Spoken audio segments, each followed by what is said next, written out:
Welcome to Millan Foundation Conversations, where we talk all things community, philanthropy, and connect people together. We hope you enjoy our show.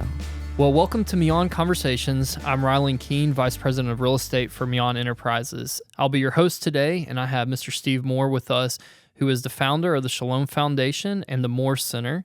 And we're so excited to have you today and to talk a little bit about you, what you're doing, and all the blessings that are kind of coming from the groups that you're a part of. So, well, it's great to be with you. Thank you for having me. Yeah, we're excited. I think we'd be a little bit remiss to just kind of talk a little bit about you for a moment and a little bit of your history. A lot of people know who you are, but there's a lot of people who don't. And I think you have a really special story just kind of from your professional background and some of the things that you've done. And love to take a few minutes and just hear a little bit about that. Well, I appreciate that. It's colorful and it's long, but I'll give you a Cliff Note version. I was a trumpet major in college in music, got involved in the concert business and on campus, kind of, it's one of those epiphanies you have in life that are really stark. I went to a Blood, Sweat, and Tears concert and helped load the trucks out and in because I didn't have $6.50. And it kind of changed my whole perspective on my career path. And so got in that world. And when I graduated, I went to work in Houston for 𝗍𝗶𝗶𝗶, who managed ZZ Top and some other rock bands. And that was an education beyond measure. And so got in the concert business that way and was promoting unknown acts like George Strait and Stevie Ray Vaughan's and Huey Lewis and those kind of no-name. They were baby bands, just club acts. And so did that for a while. And our company decided to get into the amphitheater business. And they'd found a site, that partner with theirs from Memphis had a site in Nashville in Antioch, Tennessee. And asked me if I wanted to go, since I talked funny like everybody else, and asked me if I wanted to go to Nashville and run this amphitheater. And of course, I was all down with that. We lived in Houston, and I had a 2-year-old. My oldest was 2 years old, and I didn't care for that city life anyway. So we upped and moved to Nashville and opened Starwood Amphitheater in June of 1986. Wow. I don't know if you all won't remember that building, but it was 17,000 seat amphitheater, the first of many that we built in that era, and everybody built them. After, I mean, it was a movement then because the concert business was basically based around college facilities. That's where most of the venues were, other than the old, municipal auditoriums of the world, which Nashville had one as well. So the whole concert business started to shift into the summer. All these buildings started being built. We built, Dallas and Pittsburgh and Raleigh and, all over the place. And so that was my, move to Tennessee from Houston.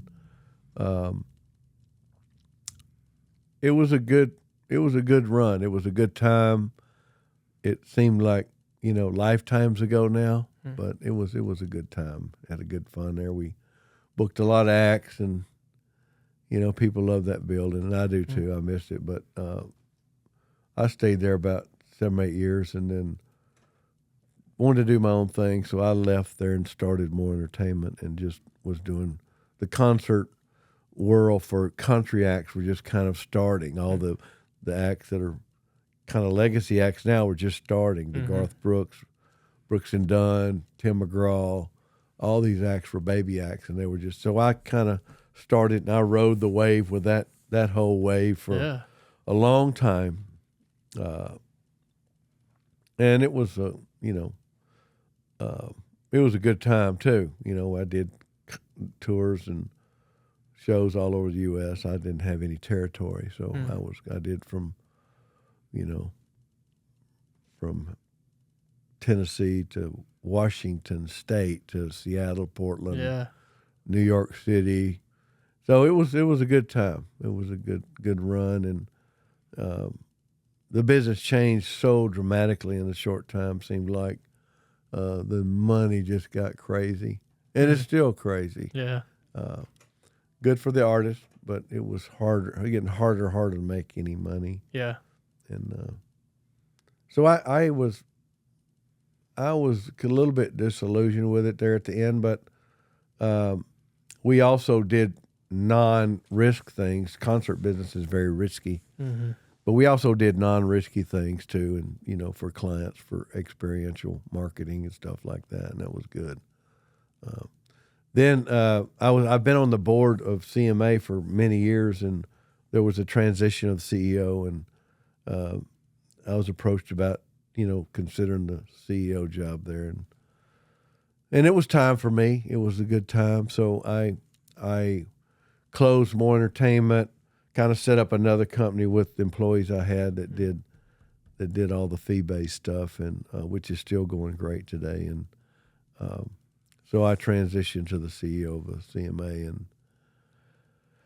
and that was a good time too. Had 3 or 4 years there, and in the middle of that, we were doing some investment downtown.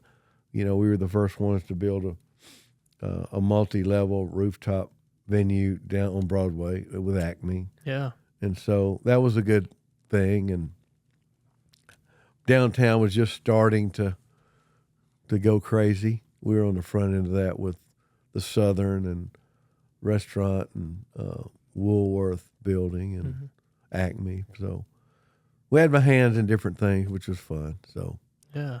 So anyway, so now and then, of course, in the middle of all that too, I went to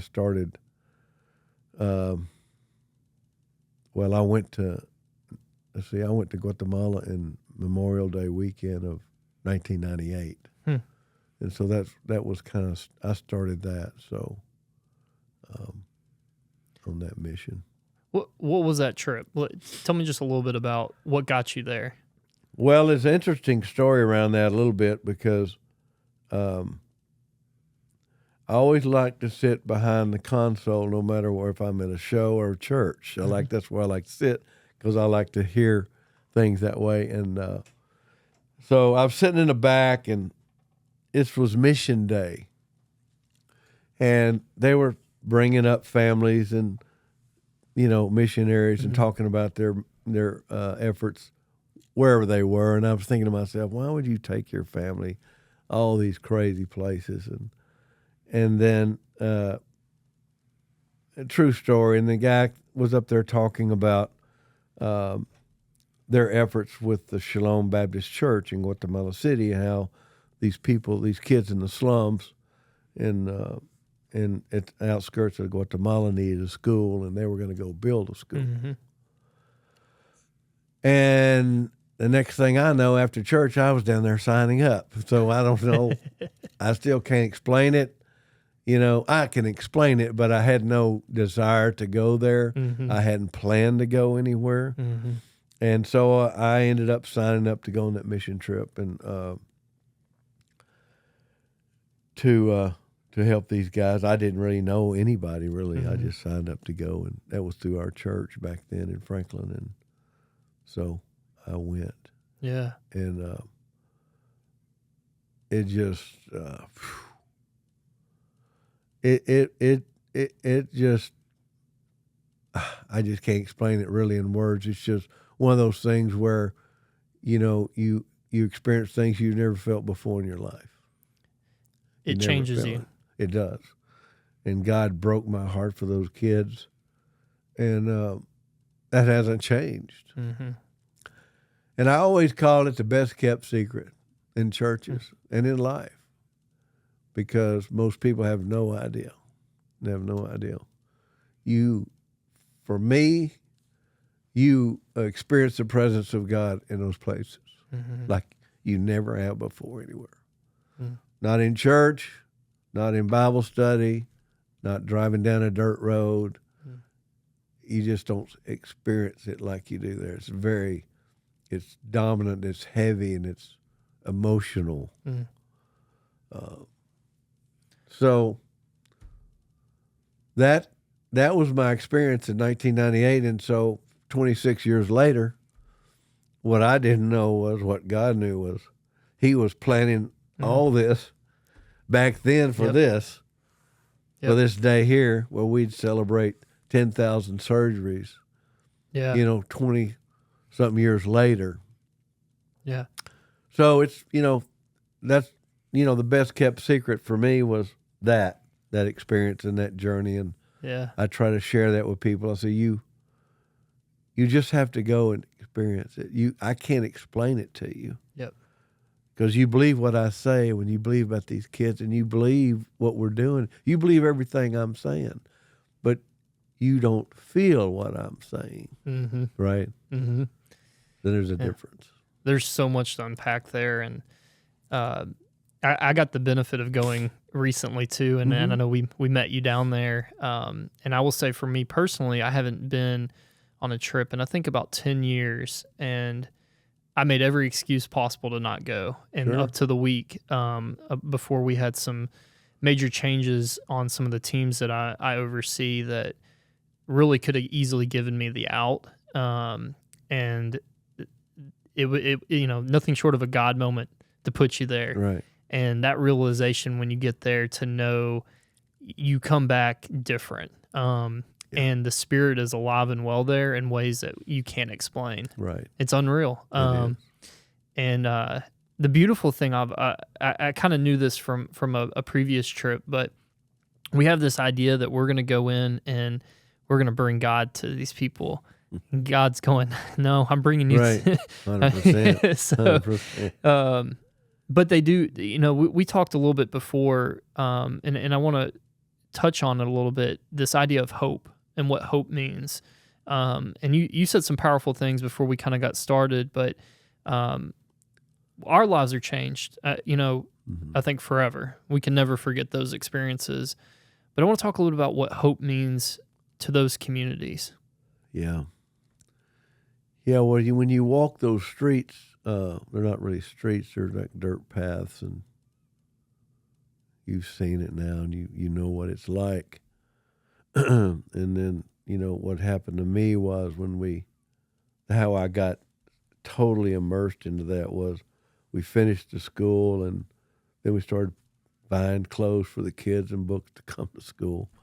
Then you got to know the kids, and you found out where they lived, and then when you started visiting them, then you realize where they come from and the anxiety that they have and the hopelessness they have on certain things, and it's a lot of different layers, Hopelessness, it's kind of like a new term they use, like a doom loop. They can't get out. Mm-hmm.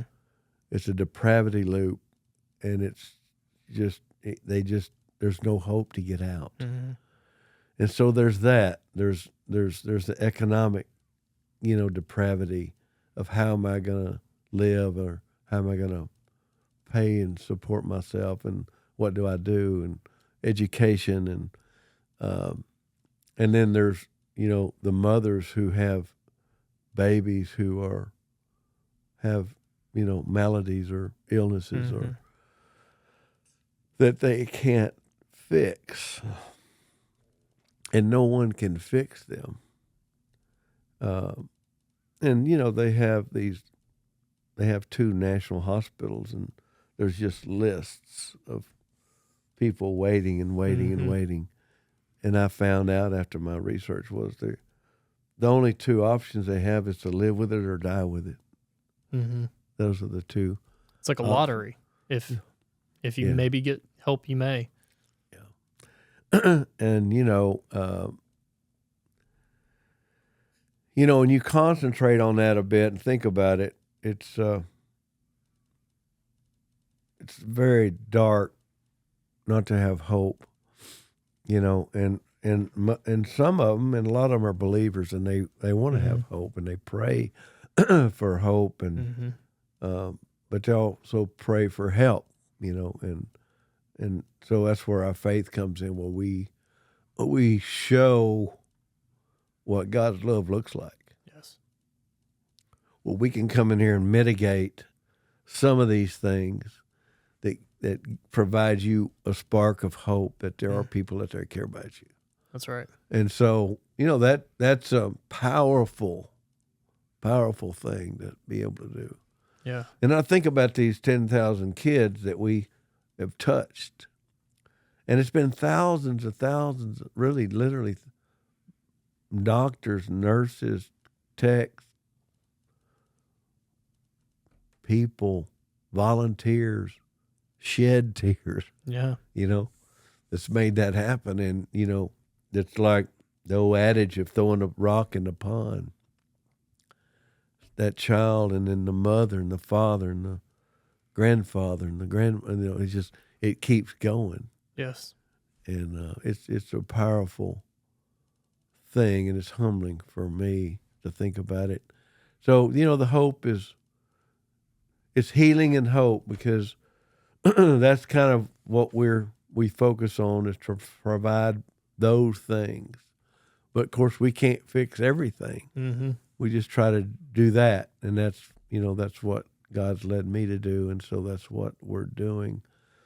The other thing that they have to deal with that we're trying to help with is the malnutrition, because Guatemala has the highest malnutrition rate in all of Central and South America, oddly enough. And, the first 1,000 days of malnutritional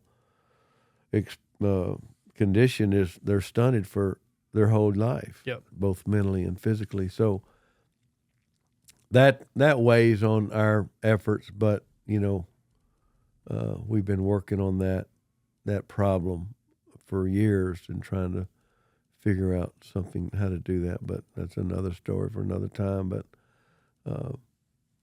But yeah, hope is a main driver for our mission. Is to provide hope and healing. If you just think about it, knowing that somebody out there has cared for my child. Yeah.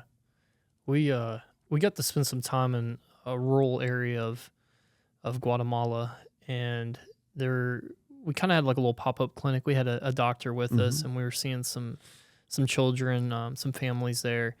And one of the things that I took home is this remembering that these are people too, and these are mothers and fathers that do actually want the best for their children. 100%. And that hopelessness as they're sitting there without the resources to provide and doing everything they can to try and make a tough situation, work.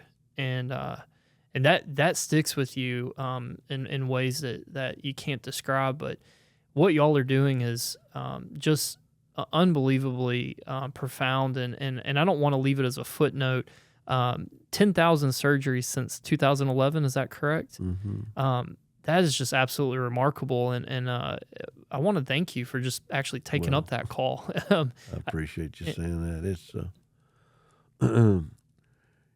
It's humbling, and it's hard for me sometimes to accept those gratitudes, but I appreciate it. But there's so many people.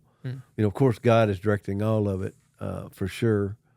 But it's just, I'm very proud that I had the opportunity to serve that way. Yeah. And keep serving as long as He'll let me. Yeah. As long as I can get up out of the chair and keep going, I can do it. That's right. It's a journey, right? It is a journey. And it's a daily kind of pick it up and go. And y'all have done just unbelievable amount of good in that area. And can you tell us just briefly, how did you get to the Moore Center? I know, is it 1998 was kind of that first trip? And then fast forward, 2011, the 𝗨𝗨𝗶𝗴𝗶 Foundation started. Well, that's another interesting story. Yeah. So in the early, 98, so it was early 2000s, and I'm thinking, don't hold me to the dates, but it's 2000, 2, 3, 4. So my friend Kix Brooks of Brooks and Dunn is on the board of Children's Hospital. And he calls me and says, look, Vanderbilt Children's Hospital is having a We Care for Kids Day. They'd only been open a few years, and it was just appreciation for the parents and the kids, and they're doing it out by the park, and they're doing a stage and some music, and they don't know what they're doing. Would you go help? I said, of course. So you don't tell kicks no anyway. Yeah. So I go, and some of my guys, and we go and, help them do all that. And in the middle of that, I met a lady that worked at the hospital named 𝗍𝗻𝗍 𝗍, and she worked in the executive level suite there, and she introduced me to Dr. Brock. And so I got to know some of the medical team there through that relationship. It's just odd how the confluence of that all comes together. Not odd, but God are starting this orchestrated all. it a little exactly. bit. And so come to find out, Dr. Brock had been to Guatemala and had a heart for Guatemala and had expressed a desire to go back to Guatemala. But, he didn't trust the hospital. They didn't have a good source. He don't have time to do it. He's a full-time surgeon. Yeah. So I thought to myself, well, this can't be that hard. So I said, I promote shows. I promote concerts, acts show up and rock and roll. Why not kind of just do the same thing for doctors? Let them, I'll go down there and get it all set up and let them come and rock and roll. That was my thinking at the time.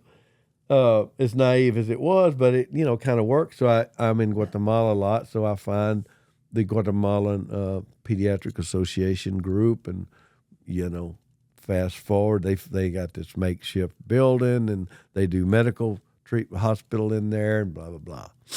So we did. So I did, they came, we did 1 or 2 trips with them.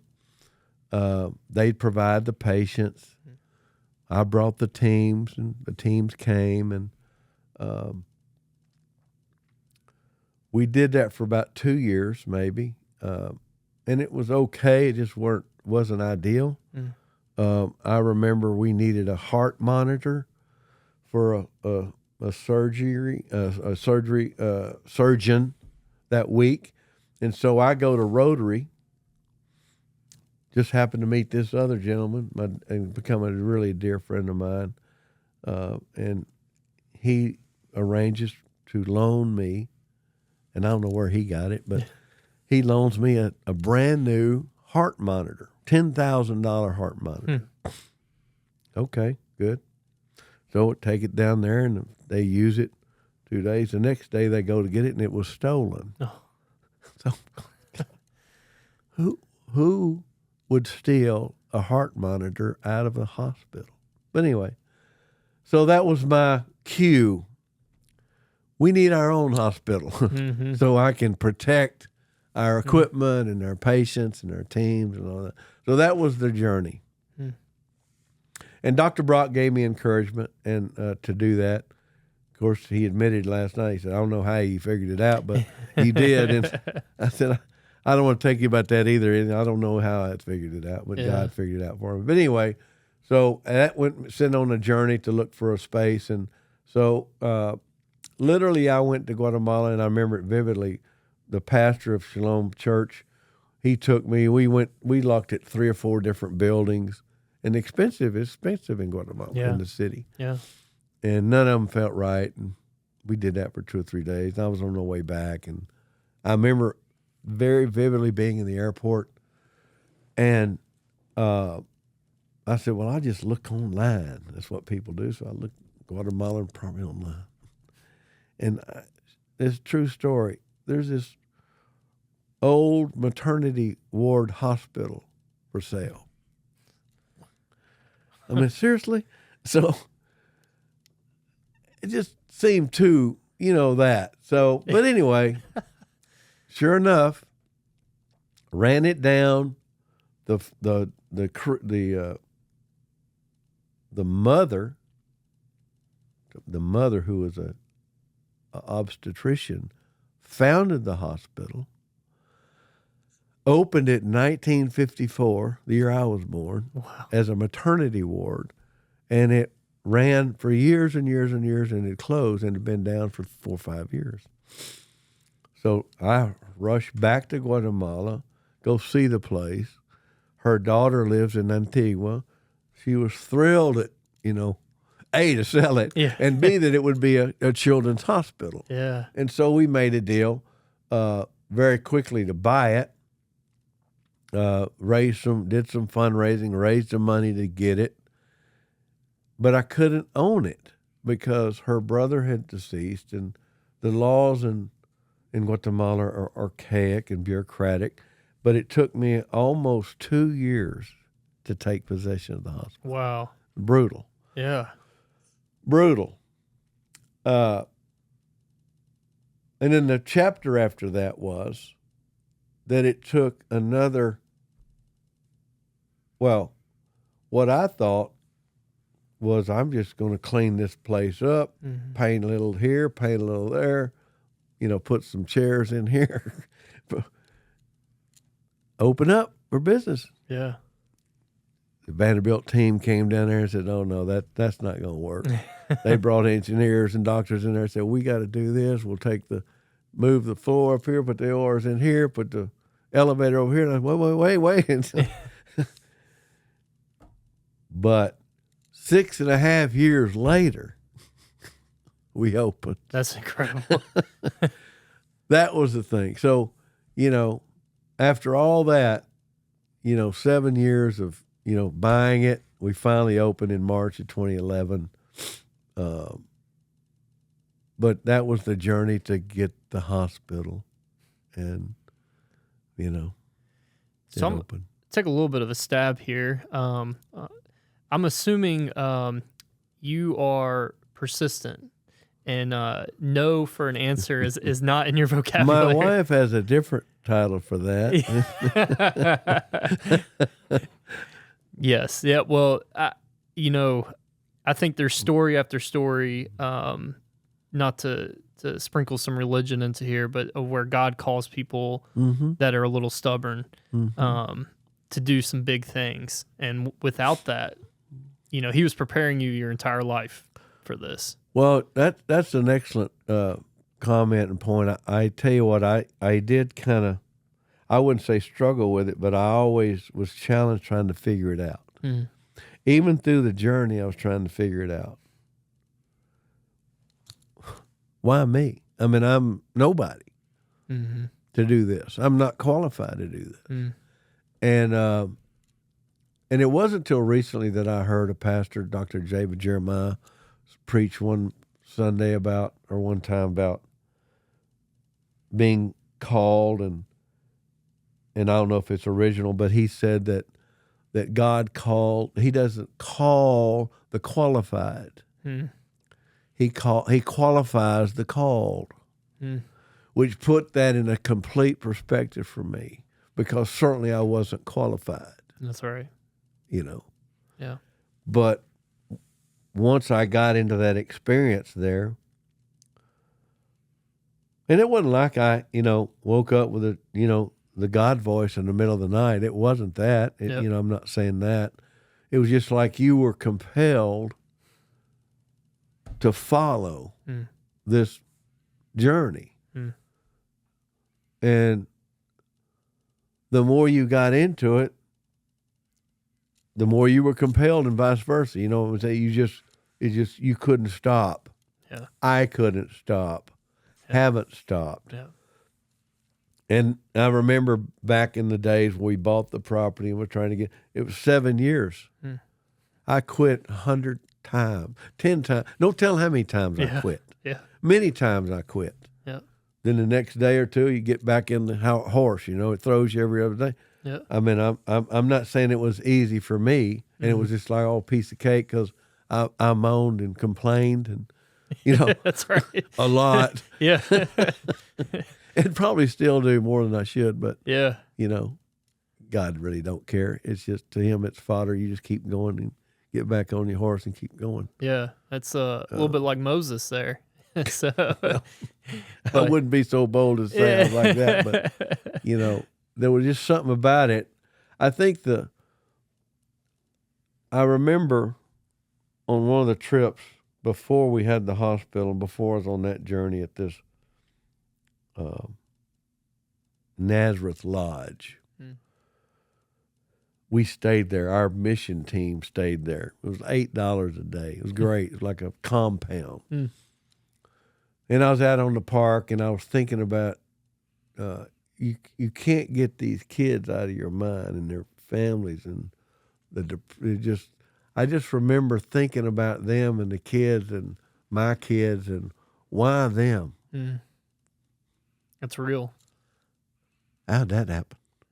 Why me there and them here? I have what I have. They don't have what they don't have. Yep. So to me, it was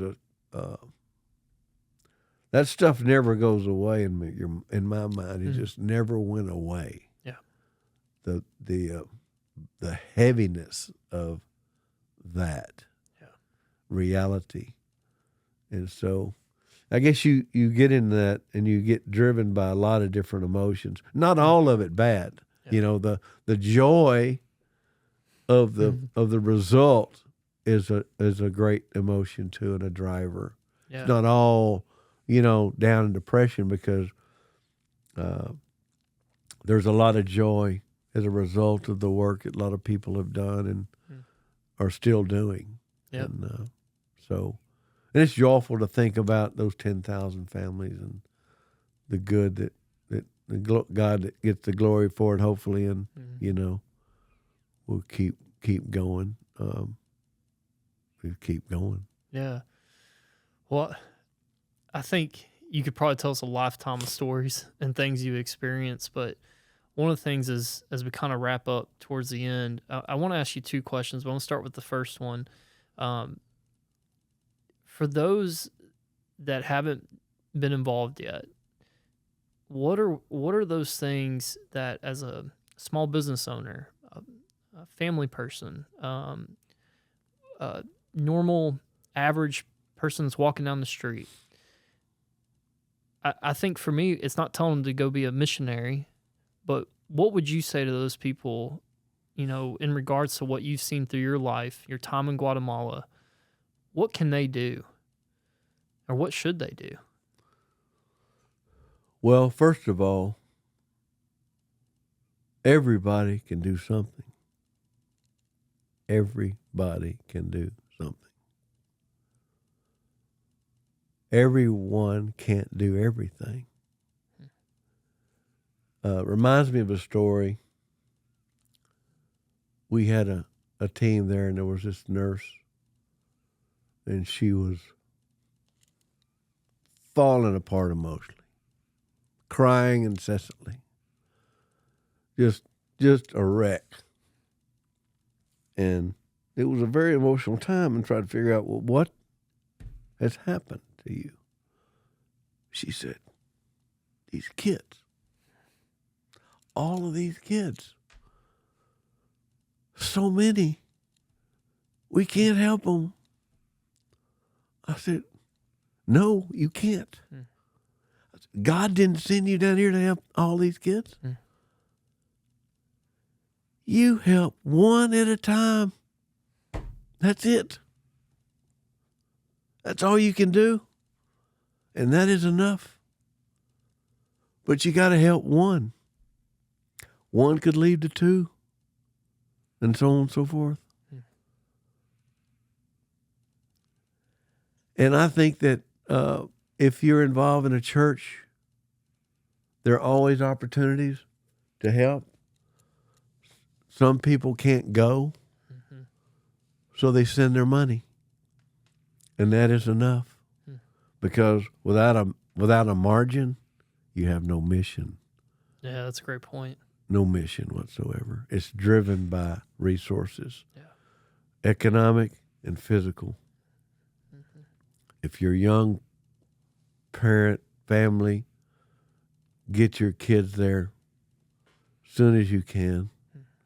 And so they'll understand first of all, how great they have it.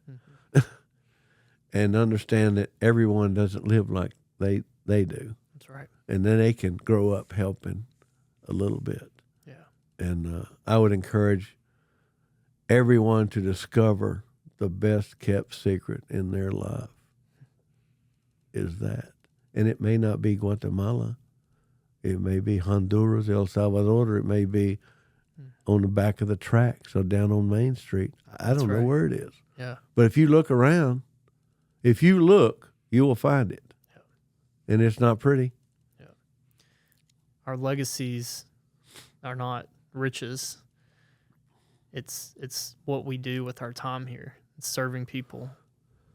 Well, the greatest, man during World War II, Sir Winston Churchill said this, and I live by it and believe it. We all work to make a living. Mm-hmm. But we serve and give to make a life. That's beautiful. Yeah, it is. It's powerful, and it's true. Yeah. I mean, you can't replace it with anything else. You may have all the money in the world, but you won't have this. And you can't take that away. And all of us can participate in it and have that same feeling and, and emotion. And it's a great connection with the Lord when you do that. Mm-hmm. And we're all the same. It doesn't matter how much big, tall, rich, poor, you get in that environment, you're all the same. Yep. Lord treats you all the same. You have the same experience and the same feeling. That's right. And connection. So that's right. It's the best kept secret. And I would say, discover it. Yeah. Yeah. If you look, you'll find it. I love that. So my last question for you. How can we help specifically your organizations? What are something, if someone's listening to this, maybe they're a doctor, maybe they're just in a place where they can give. What does that look like for you and your group? Well, our needs are, over the years, we have mitigated a lot of the equipment needs through donations and purchases and just the maturity of the hospital. Mm-hmm. Thank God we have met most of those needs. Of course, could we use a complete upgrade on anesthesia machines? Of course, but that's very expensive. We can get by. We've got our hospital, not by my admission, but the doctors will say this is as good as anything in the U.S. And that was our goal, especially in a third world country. Yeah. So we have those needs met currently. We always love to talk to doctors that have an interest or nurses. We don't have the skill set to put together teams. I can't take you as a surgeon and say, okay, I'm going to put together Scott and Bill and Joe and Jim and Jane. And, I don't know how to do that. Yeah. I'm not going to start learning that if I even had enough sense to it. But there's always an opportunity to have a conversation where they can plug into another team or put together a team. Yeah. There's that. And beyond that, our main challenge always, like any other 501 in life, is just economic resources. Mm-hmm. So our goal right now, we have two main drivers right now: sustainability, because if I don't make it back to Nashville today, and I'm not here, then what happens? Mm-hmm. So I'd love to try to figure out a way that it lives beyond me, and that's keeps me awake sometimes at night. And two, what's the next vision for 𝗍𝗍𝗶? Our vision is to create clinics in the countryside. Mm-hmm. We have a great brand. The teams have built a fabulous brand there. It's respected. They know it has integrity. It has quality from the work that's been done there. So we want to try to expand the brand into the countryside with small clinics that can provide the minimal service to children and their families, not just kids, but the place that we work in Scotts Bend, you've been to 𝗍𝗿𝗶𝗴𝗶, there's no water. Yep. So we want to build Jacob's wells throughout Guatemala. So water and the basics of clinic, aspirin, Band-Aid, just stuff that the kids need, and maybe, if there's referrals that they need surgeries, then we're the hub, right? So a spoken hub environment. Yeah. So that's the vision. Yeah. For me, and if that's possible, but those are big items, we're working with one of our board members in Guatemala. His daughter, they have a telemedicine. Okay. To do telemedicine also. Yeah. Component to that. Yeah. Most everybody has a phone. Yeah. So that is a component too in that expansion to the booth. So those are the two big items. If glad you asked. So, but those are the two things that we think about, pray about. That's I think for anyone listening, if you take away anything, I think the message is take a chance and get involved. Mm-hmm. And there's some avenues that we have under the Millan Foundation, and your group being one of them that we support. And obviously we believe in Guatemala, and I think our teams are looking to work with you and other groups down there to really create a network, a spoken hub, if you will, of basic needs to allow people to kind of escape that hopelessness. Right. And so I'm so excited for what the future holds. I want to sincerely thank you and all the people that are on your teams and that dedicate their time and their money and their talent. And this is real talent that people are giving up to come down here and to spend their time in a place that sometimes they have no connection to. For sure. And so for those that do listen and are involved in that, thank you so much. Thank you, Steve. That's very kind of you. I appreciate that. You're welcome. The world is better because of people like you. And for our listeners, we hope, I told the story on one of the last ones that I hosted about the starfish and about a young boy throwing a starfish in the ocean. And, someone walked by and said, "Why are you doing that? You can't save them all. There was hundreds of them." There you go. And he said, "Well, this one, it matters." Yeah. Right. And that's everywhere. Yeah, exactly. So I encourage our listeners to plug in, find where their heart lies and are called to and feel passionate about. Some of it may look a little different than what ours is, and their location may be different, and there's need everywhere. Yes. But my prayer and my hope is that this would be an encouragement to just do something small and let it change you. Let it move you in a way that alters your spirit and change. Right. I say it changes my DNA every time. I'm just absolutely wrecked in a good way, and in a way that I want to help people. So thank you again. I don't know if you have any departing words you'd like for the group, but we greatly appreciate your time with us today. That's very kind of you. It's enjoyable. Love to tell the story. It's a story that I couldn't have written for me and by myself without Lord writing every verse and chapter. So I'm grateful to him and thankful for all he's done for us and the doors he keeps opening for me and us. So if you're out there, come on down. We'd love to have you. Thank you for joining the Millan Foundation podcast, and we look forward to the next time. Visit our website to stay up to date with everything going on at MillanFamilyFoundation.org. Thank you for listening to Millan Foundation Conversations. And until next time, do the next kind thing.